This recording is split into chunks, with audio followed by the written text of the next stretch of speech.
What's up guys, it's Lindsay from the blog Repurpose and Upcycle, and I want to show you how I took this fireplace and really overgrouted to make it look a little bit lighter.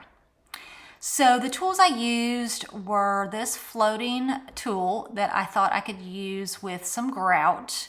The second thing I used was this grout product. It's called Simple Fix in the color Alabaster. I also used that brush. It's like a stiff brush to brush the stones with. You can see I have a sponge, and this tool is really important, that tool, because I could get in between the tiny little stacked stones and pull out some grout if I needed to, and gloves, of course, and paper towels. I want to also be clear that I'm not a professional at this. This is my first time overgrouting. I almost didn't share this, but I wanted to show you guys my experience with this whole overgrouting process. If you're a professional, you're probably going to say I'm doing it all wrong, but for me, this is what worked and it might help somebody, so I wanted to go ahead and share it.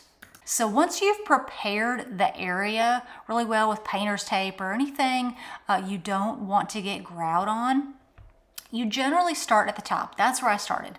I started in the top left corner, and you can see where I've already applied a good bit of the grout.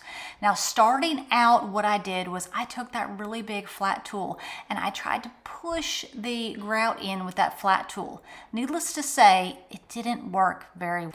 After the grout float tool didn't work, I used a small spatula, and that really worked a little better, but not much. That's when I decided, you know what, I'm just going to get my hands dirty and I'm going to use gloves and my fingers. And honestly, for the stacked stone, this is what worked. It doesn't look very professional. It's messy, but ultimately, that's what allowed me to get into all those tiny little crevices and to really smooth out the grout. You can see once I applied the grout with my fingers, I went back with that tiny little metal tool and I pulled out any grout that I didn't want.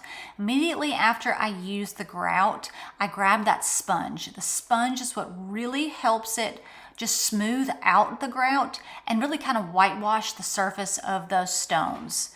And so that process is what really worked for me with this. So I applied the grout with my hands in the crevices and some on the surface too. And then I took that little metal tool, I pulled out the grout that I didn't want there, then I grabbed the sponge and some water and I just smeared it. I started out with a pretty damp sponge, smearing it really good and making sure to give the stones a good whitewash.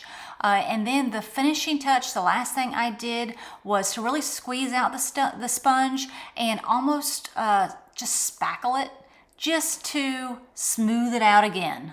And that's it, guys. That's pretty much how I overgrouted this stone fireplace.